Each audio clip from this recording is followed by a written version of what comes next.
New for 96. With your hosts, Kevin McCauley and Chris Nguyen. Twisting my dials and knobs. Actually, we are no longer reliant on knobs and levers. It's all digital now. Oh, On our H6, which you've never seen. right. Maybe one day we should actually do an in-person recording. Maybe. I think we have at least 6 feet of microphone cable. So, we'd be distant-ish. Okay. Maybe. I'm a little wary, though. Once again, with your excitement, the volume rises, as does the spittle. I need a pop filter for my face. You do, like a body-sized one. Oh, God. Yeah, that would be amazing. Yeah. We could record, we could sit in the back of our cars and roll up the windows just enough to keep the cables in. Yeah. We have backyard furniture now. Oh, Yeah. la-di-da. Yeah. We could record on your backyard. We could record my backyard. There's always, noises. There are noises. There's noises on both. It's a very active scene in my backyard. Yes. And you have spiders in your backyard, and I have rats, city rats, and mosquitoes. Circus rats? Circus rats. They're very talented. Yeah. No, I live in a very urban, dense area, and there are power lines everywhere. And in the morning, I see the rats going to work on the power lines. They're on my power lines, too. I guess. I've seen them. Those at are the night. suburb rats. I think Yeah. they're a little different. My rats got someplace to be. They are ambitious rats. Yeah, the rat race. Yeah, the rat race. Yeah. No, actually, my backyard. This quarantine We're is cutting all this out. No, it's part of the schedule. This is what the sponsors pay us. We have to talk about topics. We have an assortment. We have no topics. This is an All right, unscripted please show. Carry on. I was gonna say that in this quarantine, I'm finding weird things enjoyable. One thing amongst them, I have a bunch of lizards in my backyard now, and there's this one lizard that hangs out in my windowsill and looks in and just stares at me. With irony, he is looking in a cage. Yeah. I am the trapped animal. Yes. So I am here for his or her or their enjoyment. So there you have it. Breaking news. Yeah. Lizards. I don't mind lizards. I don't know why people get freaked out. I mean, maybe big No. lizards. Iguanas like 'em are a little all. bit weird. Yeah. I like them all. They're kind of cute. They're little tiny fish with legs. Yeah. I guess fish are cute. Could you call a fish cute? I don't know. I think the fact that they don't blink makes a difference. Yeah, as Lizards in it is, blink. as in it is or isn't adorable. It's less adorable. The fish, I guess. I've never had an inclination to pet a fish. I mean, Right. maybe. No. I was trying to think back to my childhood when we did have fish. If I ever tried to reach in and pet one, I'm sure I tried to hold it. This is off the rails. You're off the rails. We're all off the rails. How are you? I'm doing fine. And since we don't have a standard for introducing the podcast, although we do have our intro, which I guess is adequate. That's our slogan. It's a slogan. I kind of want to do do you remember the Simpsons episodes where I think it was the 30 stories in 30 minutes or whatever it was. 22 short stories in Springfield. Yeah, and they did TV show covers, but in the Simpsons format. I kind of want to do that with our intro, with the music, except that none of us have any musical abilities to do this, and we can't license the actual music from the show. So that idea has died on the table. Okay. Fine. Welcome to another episode of New for 96. 96. There we go. Yeah. Right on the money. We'll even out that delay. Yeah, that'll make it better. Mhm. Yeah. How are you? Fine. I'm okay. Yeah. You're all the way up in Dallas, otherwise known Yeah. as North Houston, and you're North Houston technically, right? No. You're past the loop. By like a mile. I don't know. That's no. Well, yeah. Well, you're past several freeways. I'm the center of the universe, so Oh, God. once you're past several freeways relative This to is me, our intro because we cover this every single time. I know. But I it just want has- people to know how amazing technology is that we can connect people living in two different countries It has together to been- make a podcast. a while since we've recorded. Yes. We were on hiatus. Yeah. Effectively, we're entering season 2.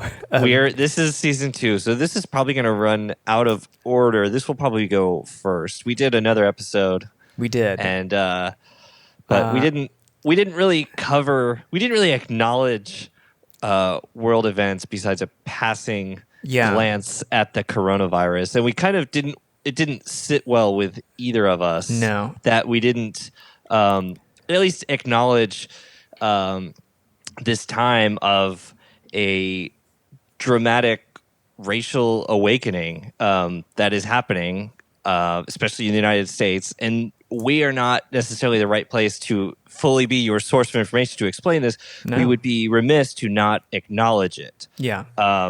And we didn't want to make it seem like this was an inconvenience or something or a moment or something that, we're going to go through this and go back to normal. Like we didn't Exactly. We didn't want to do that. So we wanted to acknowledge this and recognize it and say, both of us, we've had discussions about this.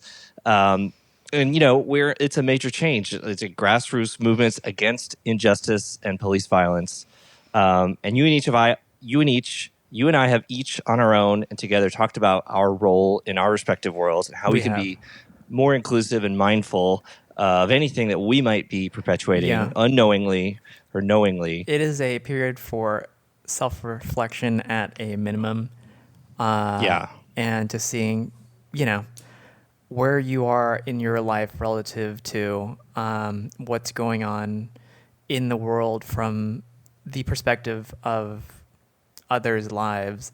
And, again, you and I have had many conversations, and there's been a lot posted in many places. And, we took a hiatus in part because we didn't feel like it was the time to put out distractions necessarily. And we were both also, I think, both pretty mentally distracted personally. Yeah, definitely. So it just didn't seem like it just seemed like there were more important things at the time. Definitely. So and still, New for 96 ranks, while it is a very important cultural phenom. I can't explain why it's a top 10 podcast Hard ranking, to say, yeah. rating, Top but 10 it is. in Yugoslavia. But Ira Glass, we're coming for you. yeah. But here we are. We are back. And we're effectively calling this season 2 after 54 episodes. So Yes. yeah. Yeah. Welcome back. Thanks for listening. Yes. So we wanted to just say, make it very clear. We both believe Black Lives Matter. That is not a statement. That is not politics. That is not. It is not anything. That is just a statement Black of Lives fact. Matter is it shouldn't be political. Right. This should not be a divisive topic No. or statement. It is stating a truth, really. So Yeah. So with that, we can get back to our car nonsense and continue to pollute the world with this show? The airwaves. Yes. The airwave. There's like Yeah, there's one you're airwave. suggesting lots of listeners. We're using a valuable bandwidth that could otherwise be used for useful things like education and pornography. So, all right. What do we Yeah. got? So you have listed first topic of conversation, Okay. Samsonite. Yes. They apparently are making a car, which is why Yeah. you have listed this in our topic of discussions. That's right. Apple came out with a car, or they almost did, a while back, and now Samsonite. Actually, the Clamshell reason doors.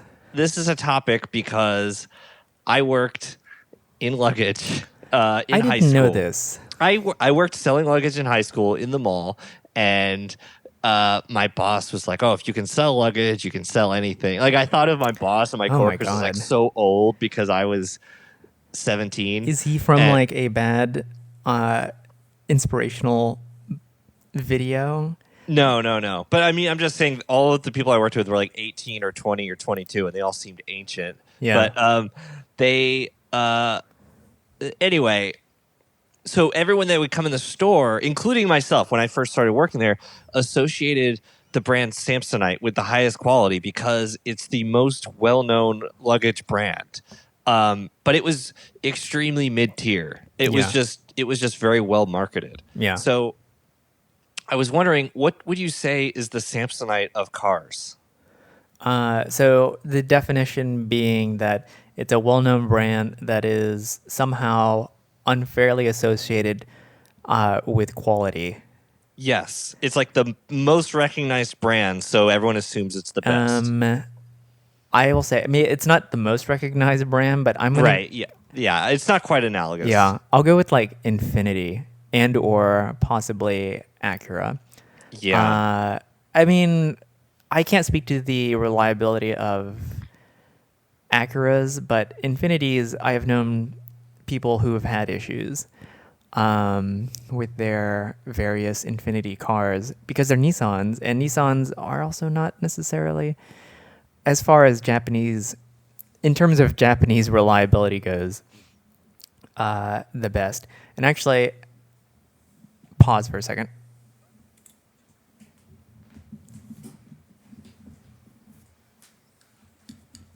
What the hell?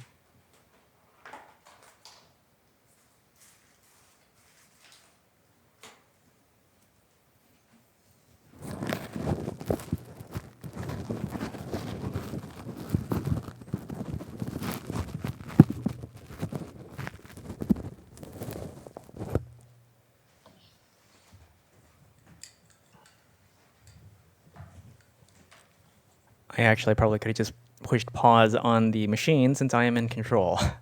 Yeah, it's fine. It's fine. So now you're forced to listen to it. Okay. Yes. I just noticed that I was popping into the mic, and this shall help, hopefully. And resume. Okay, so I, like you, gravitated towards Acura, and I didn't mean necessarily the most literal quality definition, like the JD Power what it- Consumer Reports definition of quality, but Overall just the brand, quality. overall brand, like Yeah. the overall brand. Like Acura has this stellar reputation still from the 90s. Yeah. But I just don't think the cars, like as appealing objects and as performance and as I don't think it's earned exactly No. based on current offerings. No, not at all. So that's the closest. That's the closest answer I could have. But I would also say, I don't know. People say that the latest, like the Toyota's had like kind of a rough patch with quality, but they've definitely had reputation that is great. That has not really faltered. Yeah, I would say, like, if anything at all, they're, even when the cars looked like just blobby messes, they were still really well built blobby messes, like in the early 2000s, say for instance. They've had they've had some issues like transmission failures in the early 2000s, maybe coinciding with a certain era, and their 3-liter V6s were like sludged up early on as well. So I think like during the time of like the worst Camry design, oh, yeah, that's okay. That's arguable. What is the worst Camry era? Side note: would it be that early 2000s? Like, I don't even know how to describe it. It just looked like a car that was stung by a bee. I even though I don't really hate like the 2006 one that much, I Yeah. hate the taillights so much because they just don't align visually. Like the part on the trunk doesn't seem to like line up. Like it gets droopier in that They droopy. In made that it. droopy. They emphasized that even more so in the LCI. Yeah. It like became like larger and droopier. Yeah. I don't care for that, but I don't know. Okay, let's move on. Let's move on from Fine. that. I think we covered that. There's Yeah. a TV topic, so I got to stop you from going for 35 Oh, minutes. you know how I love talking about TV cars. Okay, I don't know if you gave any thought to this. I gave a thought. What TV series had the most interesting, well-cast cars, and I mean like regular characters cars, Yeah. not one-offs. Right. And they don't necessarily have to be the best cars, but just like, oh, there was thought put into this. Yeah. Okay. So you will hate this because I've brought this up before, but I Oh. honestly this is not like If this is something you brought up before, we shouldn't be talking about it again. it's too late. You've already started this ball rolling down this hill. So I wouldn't say like best casting ever. This is with 5 minutes worth of thought. I will classify my answer as 90210, the original series. And think about like the cast, like the most iconic Check pairing. out episodes 48, 49, and 52 to hear Chris go on at length about the show and these cars. That's because in quarantine, I have That is not how you pronounce that. I am making Stop. I'm in branding. I have branded the quarantine with quarantine, mixing two known words. Synergy. Okay. So name. Oh, you like cars? Name 3 good cars from that show. Luke Perry's 356. Sure. Kelly's Saab 900 Cabriolet. I forget which. Oh, Donna had the Tori Spelling had the E30, also Cabriolet. These are such like good pairings as far as like characters go, because Luke Perry was paired with the 356 because he was supposed to be oh my god, I can't think of his name. Dean. Why can't I think of his first name? Dean Howard. Howard Dean.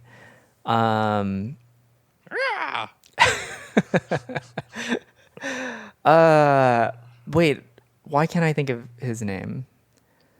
Luke Perry. Luke Perry. Jason Priestley. Jason Priestley. Yeah. I'm thinking of these cars off the top of my head. Oh, the Jock had the Corvette. I think it was a C5. C5 Corvette. No, C4. Was it C4? C4, I guess it would have been. It was he had a C- predated. Yeah, maybe the later C5 in came out in 97. Yeah. And when Matthew Perry was on, he had like a bit on the show. He had a Targa, a G-body Yeah. Targa. He was like an asshole, Oh, yeah. like spoiled rich kid. We've covered this. Yeah. Okay. I These was are hoping you pretty might good have a new pairs. answer, but No, that's fine. This is the answer for everything. Okay. Fine. Yeah. So, Jimmy Dean. Why can't I think of his name? He died in the 718. It was that none of those things are correct. I don't know. Whatever. I'm mixing up a bunch of things here. Francis Dean, he died driving Volkswagen Thing Yeah. on Angela's Crest in 1981. Yep. It was the little bitch. We'll censor that. My God. Fine. I would say Sopranos had some very good cars. That's what I was thinking about when I posed this question. You've got Adriana's Seafoam Green Thunderbird. Yeah. Carmela had the W210, which I guess is the S210 wagon. Yeah. Christopher had that LS400, and then later he had that Maserati. Yeah. The Grand Sport. Carmela had a Cayenne later. She had a Cayenne Turbo. AJ had a E46 M3. Yeah. And well, at the very end, Annie had a spoiler alert. Annie had an Xterra, which is ahead of its time. Wasn't it yellow? Yeah. Okay. Yeah. And then Paulie always had old Cadillacs. And then, like, suspiciously, like 1 or 2 episodes before he had to do donuts in front of Christopher's house in the grass, he was upgraded to a CTS, the new CTS, which had rear-wheel drive. This is true. And and Tony had those Suburbans that were pretty good. Yeah. A lot of good cars, a lot of interesting things, choices. I would say like Very in period, symbolic of the time. In period, those were definitely good choices. Okay, fine. I'm gonna say character wise, 90210 still. This is not a competition. This is like it's too what late. can you offer? Like what can you suggest? A competition. This is suggest something new that you haven't talked about on this show 8 times before. But if it's always the right answer, how can I provide a wrong answer by going with the lesser? So I see you have another question about television. How does this tie into Luke Perry and his 32-year-old high school cronies? They were 40, by the way. So I was just thinking about this, that when I was a kid and watching these shows, my favorite episodes were like dealership episodes when like a character was going to go buy a car. And even though it was usually like a negative experience, because that was just like a classic trope, when writers ran out of things, they would say, "Oh, he's going to go buy a car, and it's going to be terrible." But it was great because they can't make up cars, so they have to go give to me like some examples because I literally can only think of Seinfeld.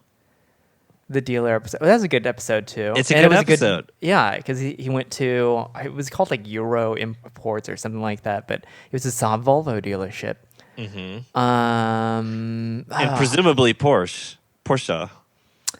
Oh yeah, they had Porsches on the wall. Posters. Yeah.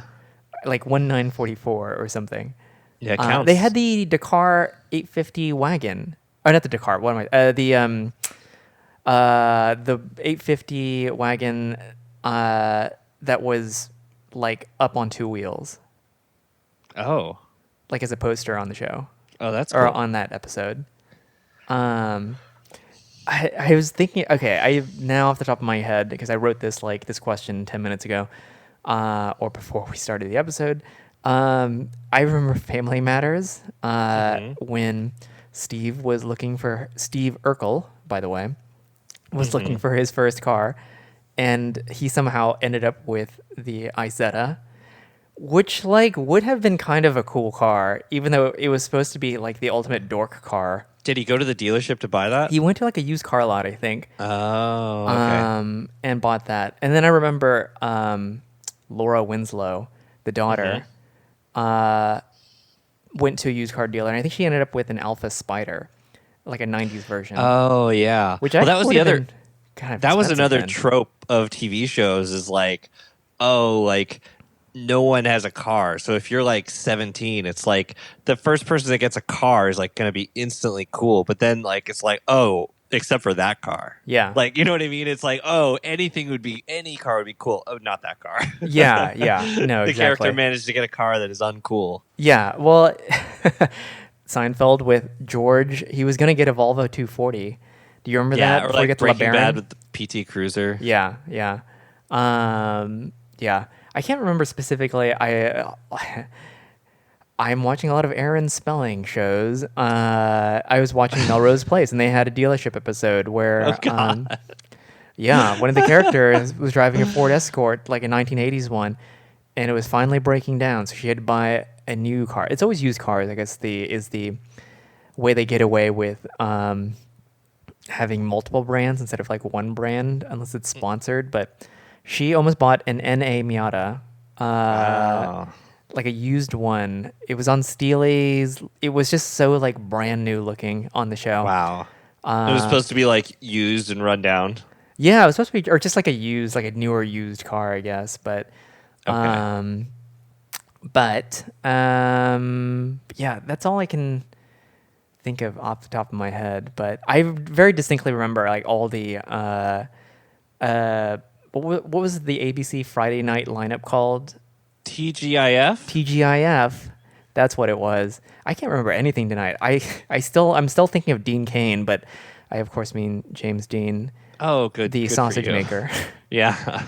So I got like every single one of the facts in that story wrong, but I stand by it. So I mean, this is what people listen for. yeah, exactly. I can only think of in the film Scarface, there is a scene where he brings Michelle Pfeiffer. I can't remember if that's his wife yet at the time or just Yeah. his fiance, but she is very upset with him. But he brings her to a Porsche dealership in Miami, and there's like just the lot in the showroom is just full of SCs and 928s.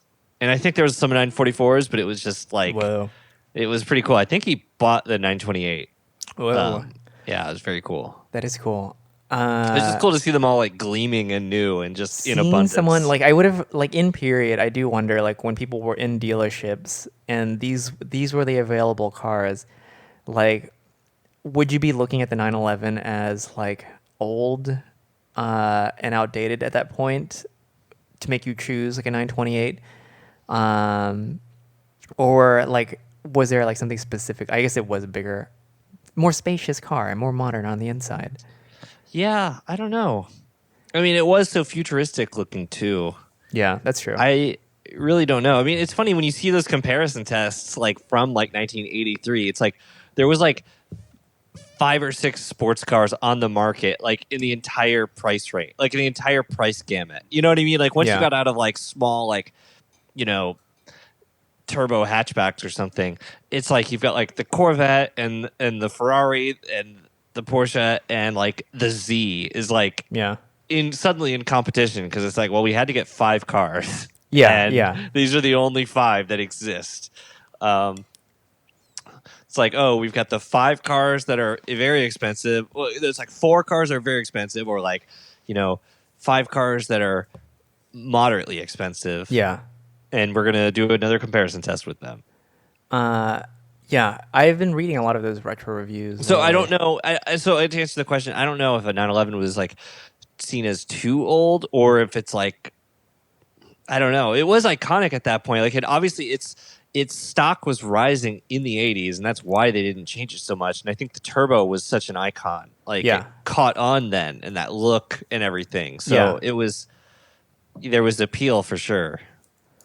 Yeah, I mean, I also part of the reason I guess why like it lived on versus the others. So I'm sure it held like icon status, and it wasn't. I mean, I think the 928 buyer is probably the current day Cayenne buyer. If you're going in for a not a 911, basically. Yeah, it might be. Who knows? Who knows? But also one last dealership centric.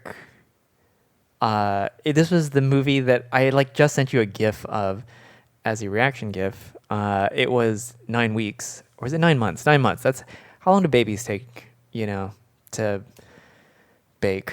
Wait, I didn't get this. I sent you a GIF of Hugh Grant. Oh, Hugh- like last week? Yeah. Yeah, you're telling me about a gift you It took sent me so long to make that. You sent me that like a week and a half ago. Whatever. Anyways, so his best friend on the show or in the movie works or owns a Ford dealership, and so like Ford products are like very heavily sprinkled throughout the movie, I think. But he ends up trading in like a Carrera G body cab, which I guess is new and gleaming at the time for like an Eddie Bauer Explorer because he was about to have a baby.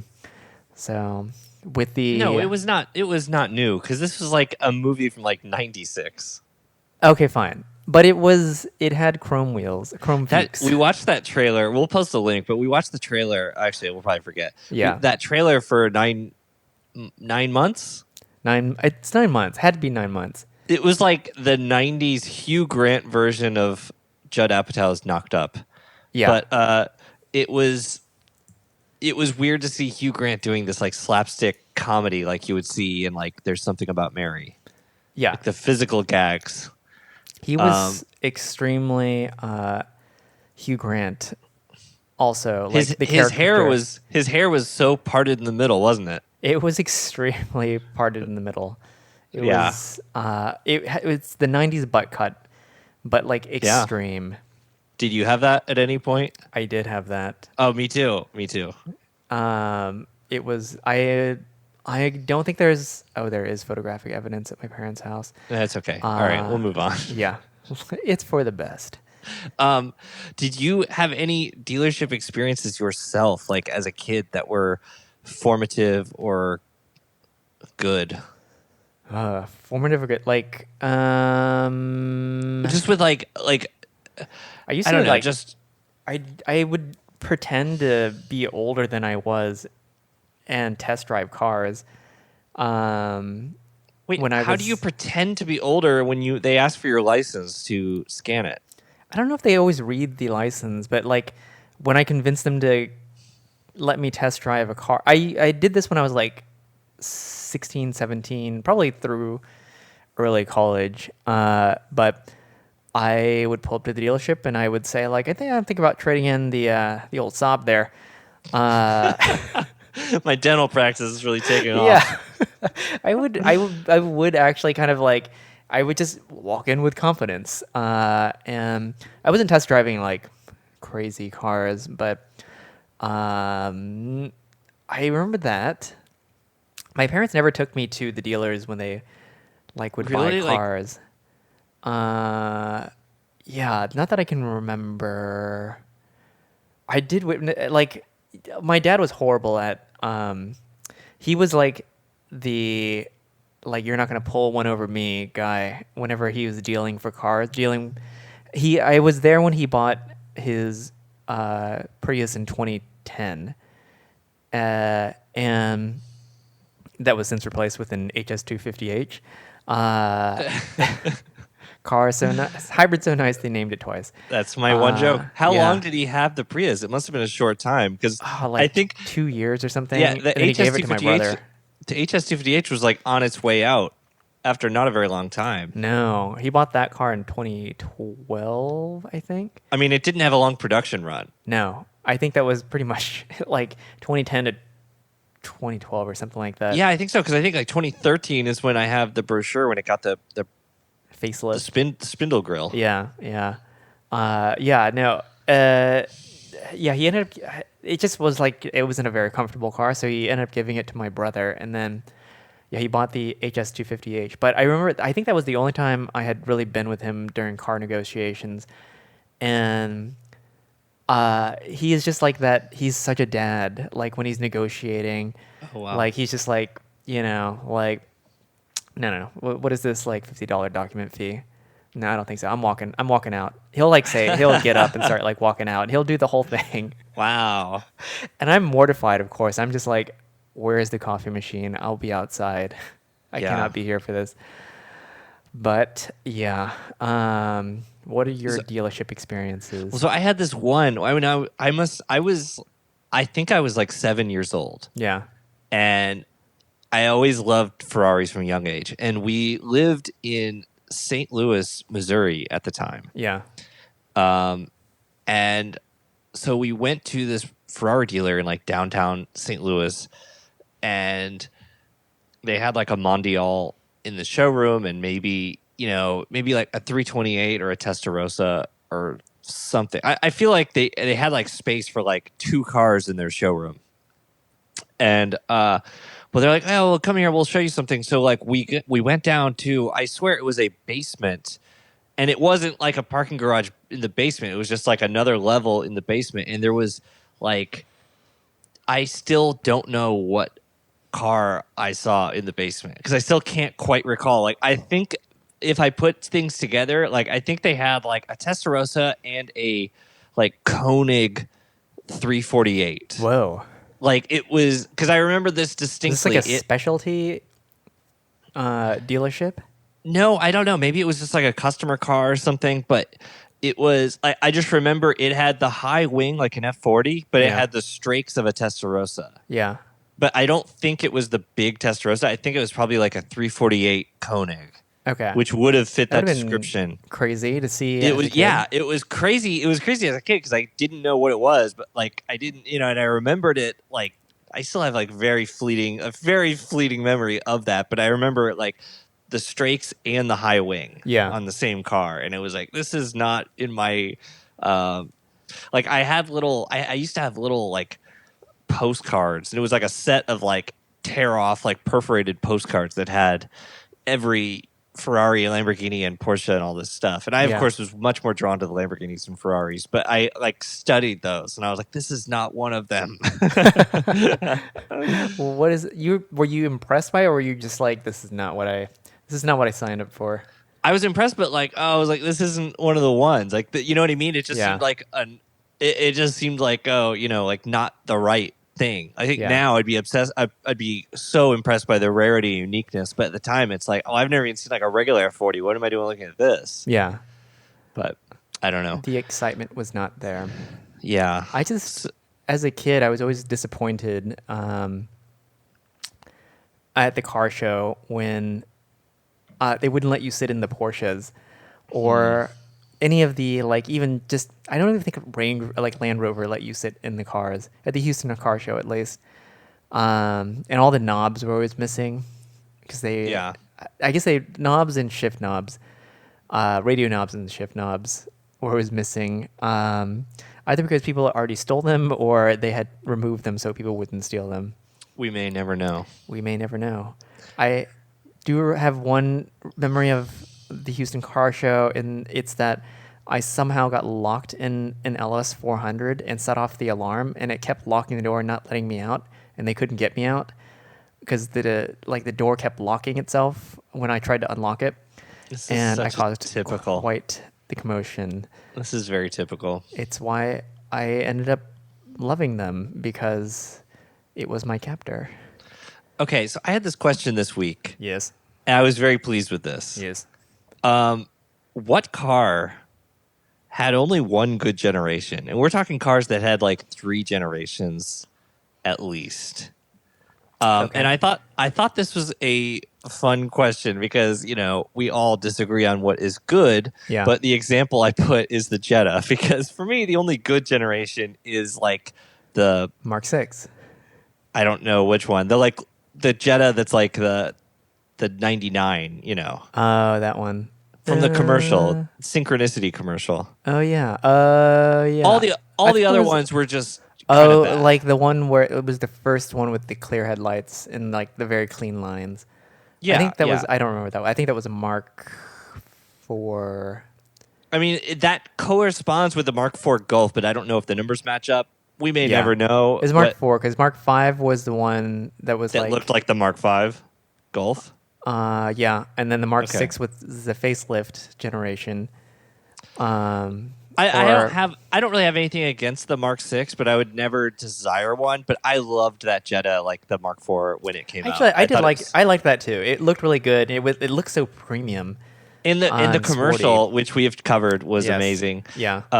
So I like half joking, the Jetta, one good generation. They've done a lot of them, one good generation. And also the other one I'll say is the Audi TT. This The is first a gen? favorite. This is a favorite of mine because as you know, people that are Audi fans, Yeah. which fewer of them come after me these days. Audi fans will say, well, the later TTs are better driver's cars. And then I can say, but no Audi is a driver's car. Yes, this is true. So, but the Audi TT, the first one was Design Icon, and they all got worse after. Yeah. I would have to agree. I did not like those in period at all. Oh my god, I loved them so I much. hate. I was subscribed to Road and Track. There was a TT like they did a little like mini booklet, Yeah. like it was like a road test and a preview and like a factory tour and Yeah. styling analysis. It was I so cool. will say that, like in, like looking back on it, like that was a really edgy, like design, and they just went conservative with it. Kind of like came in 987 to 981, where they just kind of like smoothed things out and averaged what people liked about the general shape of like what people were looking for in a sports car instead of trying to be different. Um, I'll argue that about I like it's so unoffensive. The new TTs or newer TTs. It's hard Right. to fault them, I guess. I'd never, select one over anything else, I guess. But yeah, I mean, like, I will agree. Although that is it 2 generations in now? 3. Is it 3 really? Yeah, there are 3. All right, fine. The only TT I believe I've ever driven is the TT RS, like current one, Ooh, fancy. which is like the fastest Yeah. of any. And was of it them. good? I mean, it's fine. Yeah. It's like it tries pretty good, but it's not totally what I'm Yeah, into. there are better cars Yeah. for the money. So I have not had a lot of time to think about this, so I'm going to say Oldsmobile Aurora. First gen was pretty amazing with its futuristic, sleek body style. Came out in 1996. It was a front drive V8, which was pretty astonishing. was it also available with the venerable 3800? I believe it was, yeah. Okay, good. Good. But the styling was really cool. Like It was very cool. It looked like nothing else out there with the light bar in the back and the like almost featureless front. Just extremely clean. It was very it was very EV1. EV1. I was just thinking that. Yeah. It only came in 2 generations, I think. Yeah, And I the was going to second give you a one- pass. The second one was like rental car, like designed to be a rental car, basically. Right. It was a lot Premium more class. Bonneville. Yeah. Even the Bonneville at least had the SSCI. I don't know in the later generations if they still had that, but Yeah. I just remember how wild looking the 90s one, like the puffy cladded one was. But anyways, Oldsmobile Aurora is my 1 gen only. Okay. Good. 1 gen was good only. I've got a couple more Oh more my here. god. All right. This is a fun question. We're having fun. Are we? We're having fun, Chris. This is a good bit. This is a good segment. It's a thought-provoking question. Go on. So, X5. I'm gonna Can argue you with remember? yeah, I'm gonna argue with that. Can you remember what any X5 looks like besides the first one? Yeah, the second one. God damn it! I hate actually like the second one because it's like angry and fussy. I hate it. it's the same except like wider and a little bit more refined, I think. But I like the first gen. It's I like like pointier and the first gen is very good in period, and I prefer the first one. I especially would prefer like a 4.8 IS No, no, over an no, no, X5M. I would prefer like the manual one in that like weird purple launch color. Oh yeah, you could get a manual all the way up to like 2006, I think. Yeah. Which is kind of crazy. But I didn't mind the second one, especially in like V8 form with big wheels. After that, it becomes extremely forgettable, and so much so that I don't recall how many generations now have passed since the second one. I think it's in its fourth. I think fifth. it might be in its fourth. Wait, let me see. I think it's fourth. Fourth now has the giant grills, Yeah. giant beans. Yeah. Yeah. So I guess that's not as forgettable. No, I think there are 2. I don't know. It doesn't matter. It doesn't matter. Yeah, doesn't matter.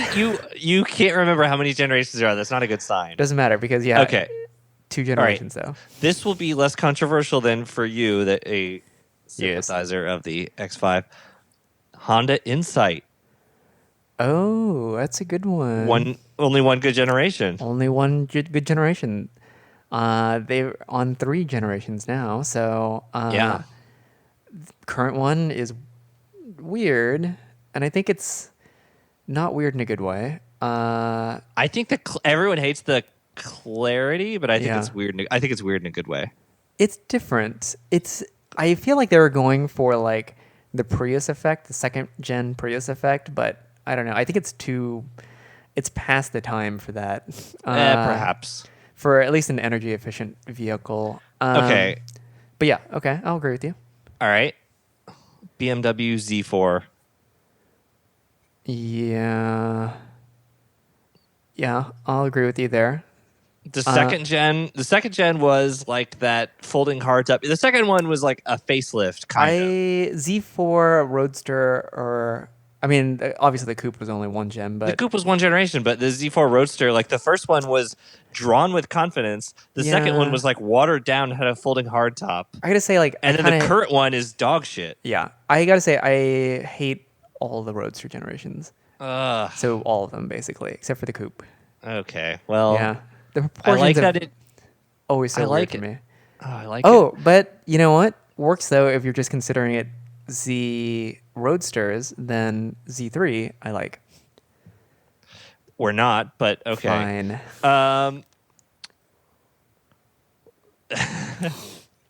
I'm right, by the way.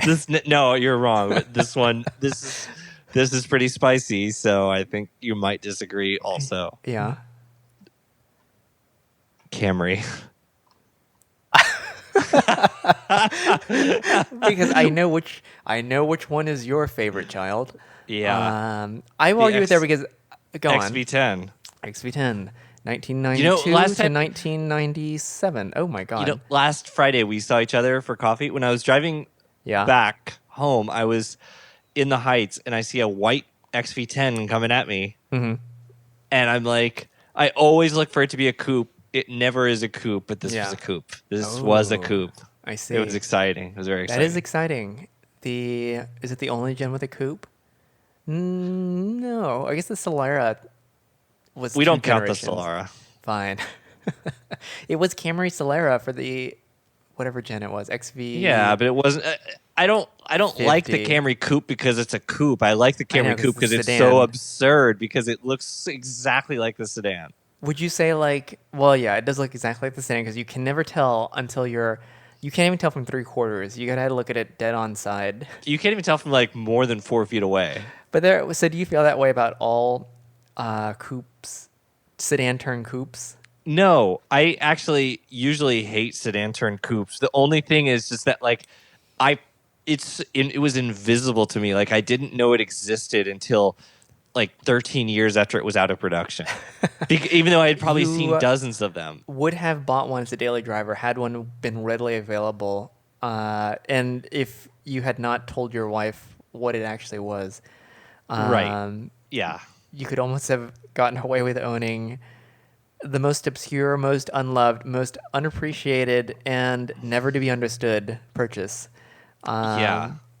But I Yes. would have applauded you because you could have gotten. There was I think, a V6 SE with a stick, so you could have Yeah. gotten like There the are sport model. approximately 0 of those on Earth. Oh, I'm sure they. All, I knew. all I think, the coupes are all automatic 4 cylinders, like Yeah. almost all of them. I think I knew a guy in college who had a Camry coupe, but I don't remember. It was the sport, the SE. I don't remember if it was manual though. Didn't but Daniel's uncle have a Camry coupe? did he? I think so. Oh, that honestly, that would be the rarest car if you could find the SE with a manual in V6, because I think you could get it as a 4-cylinder too, because it has like sport seats. I remember this from the brochure that you showed. You bought the brochure, but did I buy it for you or? I think I bought you the brochure but it's like the full line brochure from the year Oh, that they yeah. have. We both the- own Camry brochures from. Well, I have the early Wyndham 90s. brochure. Oh, that's right. You have the Wyndham one. I have the Wyndham. or It's the like Scepter. the wagon. It's The the Scepter. Scepter. Sorry, the Scepter wagon the JDM and coupe version. only. Yeah. Shot in San Francisco. It was a right-hand drive shot in San Francisco for some reason. Okay, I've got one more on this fine, list. Oh, and fine. also I would like to exclude. I talked to a couple people, and people said 8 Series BMW. Good suggestion. Not enough generations. Yeah. And 6 Series. I have a soft spot for the Bengal 6 Series, so I wouldn't want to say that, but Yeah, I don't like those. I could. I like it as a thing. I would say that there are no 6 series that I like. Not even the 80s one. Oh, that's a lie. Yes, the 80s one is good. The The E24. E24. Sorry. Yeah. Okay, so last one. I think this is basically agreeable. Yes. You don't agree there's one good Camry generation. No. What would be your I think other that good one? second. I think it's the second gen. Like it's coming to its own You sound now. very confident. Which one's Yeah. that? Is that like the boxy one before the XV10? Yeah, the boxy one for the XV10, but I cannot recall whatever the Wow. code Sounds- name was. Sounds like a memorable car. Yeah. Okay. Infinity G35 sedan So a G became Oh, it but also yeah. became the new gen. Also, the gen after that also had a G35. and then it became the Nameplate. Q50. It became the G37, then it became the Q50. Yeah, I think I don't know the G35 to G37 with the sedan. I don't know if that was exactly linear because I know the G37 for one came out. year, I think they had a G35. It was still the same 3.5 VQ. Yeah, I couldn't remember if the sedan ever got the 3.7 or if the sedan ever got rid of the 3.5. But you know what I'm saying. Yeah. The sedan, that Infinity, I would say the first one was good. The rest were bad, including the current I Q50. would agree with that. Yeah. With the coupes, it's a little trickier because I think the But- first one was good, and But the current one see, is pretty good. Then that stands to reason that my statement about Z Roadsters, BMW Z Roadsters, that oh no, but I do like the Z1. So, but I'll say one good generation. No, I would never own a Z1. So Z3 is good, and the rest of them are trash. Yeah, that's right. Oh God, terrible. The Z4 is good. The first one. It's okay. The current one sucks so much. Like I saw another one, and it's just like the stupidest proportions. Like it's so wide but so short, but somehow extremely unappealing. It just falls in line with with their plan, whatever it is right Yeah. now. I can't wait until it has an enormous grille that is even more disproportionate with the body, because it's the Yes. smallest. Smallest is that the smallest body you can get in a BMW right now? I don't know. Doesn't matter. I guess. Yeah. It doesn't matter. Nothing matters. Yeah. Nothing matters. We have some clips Yeah. for a segment called "I'm Listening." We thought it would be fun if if people called into the show and we answered their car questions. Good evening, Chris and Kevin. This is Drew with Trust in the Machine. First time, long time. Had a question for you. With air travel looking a little sketchy out on the horizon, are we overdue for a new golden age in the world of grand touring? And if so, what are we sleeping on? I'll take my answer off the air. All right. Well, that was Andrew. He has a great voice, doesn't he? He sounds like Kai Rizdal from NPR. He sounds so much more professional I'm than us. extremely yeah. Well, So he can asked you about imagine us on grand- NPR? Like, they would lose. People would ask for their donations back. The Oh Emperor, yeah, it'd be an Can you NPR drive imagine, for refunds. yeah. We'd end up making the donations because no one would donate. Yeah. So we'd be refunding out of our pockets just to keep everything on air. I would be refunding tote bags left It's and a right. it's a fair trade off, I think. Yeah, I think so. Yeah. So All right. a new era of grand touring because of COVID. I like it. Yeah. And What this do you is think? very, you know what? I've thought about this a little bit. Just, I mean, like, I realistically through the end of the year is, like, staying at home is a likely situation. Staying in the city at least, but if I could escape, it would be somewhere. I thought about, I mean, this is boring, but like I don't camp and I would camp. And I have a vehicle like that is suited for camping now. I can actually sleep in the back of it. I can sleep in the back of many cars, being of slight stature, but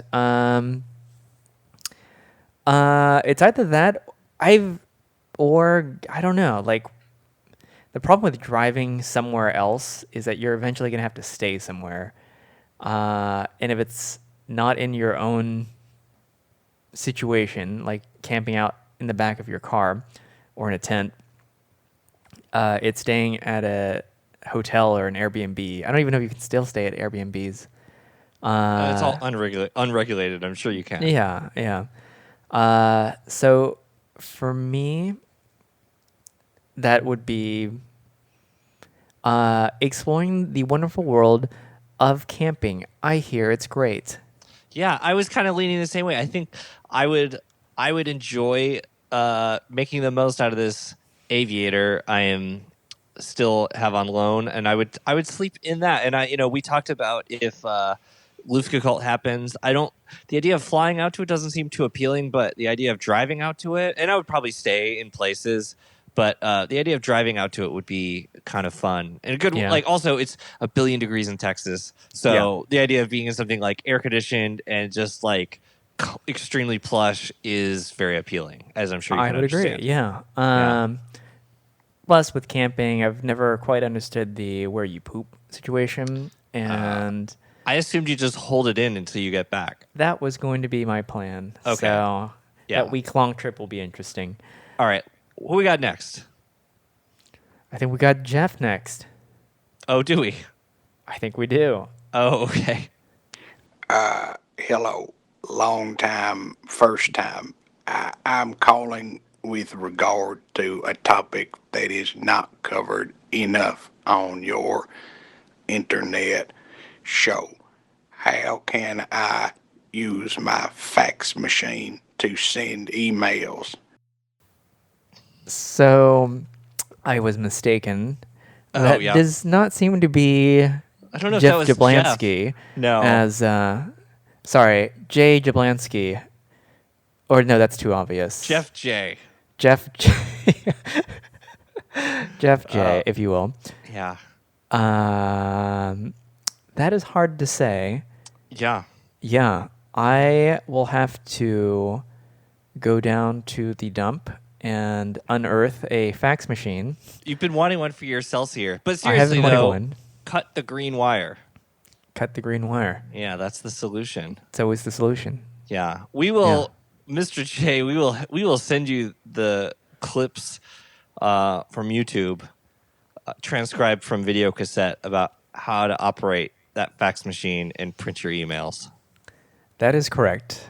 Yeah. Jay Jablansky. Okay, so who is the one person next? Who is the one person next? I believe it might be Blake Z. Wrong. Sorry. Be wrong.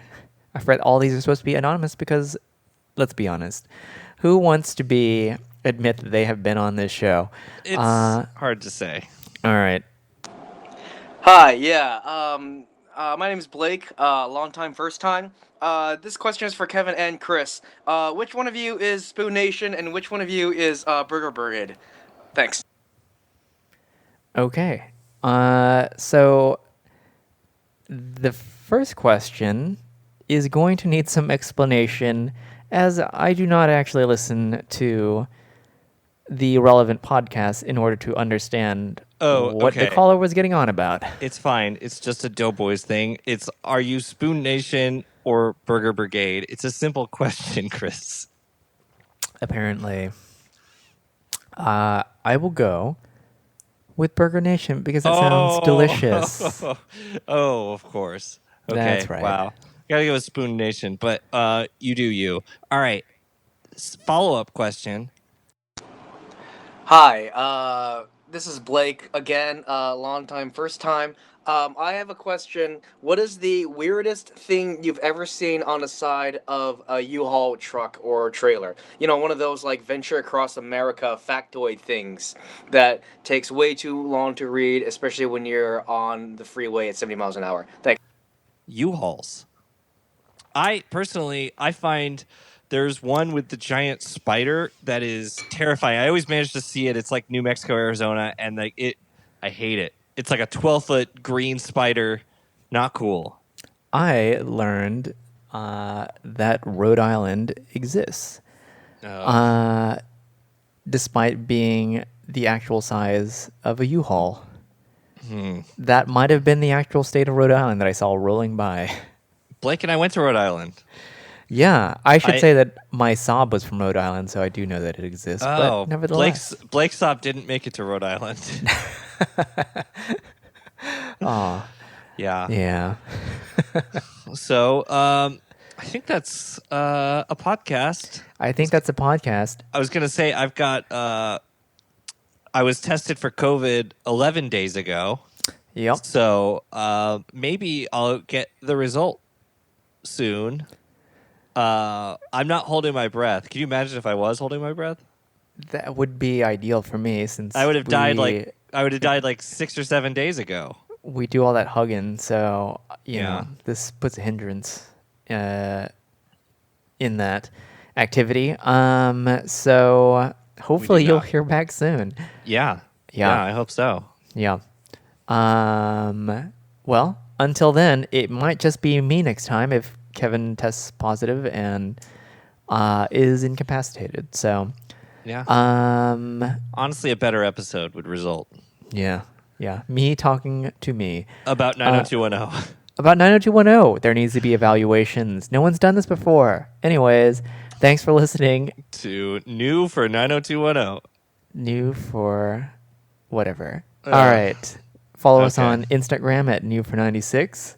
Email us at gmail at new for 96 spelled out. And I think that's it. I think that's it. Goodbye. Bye.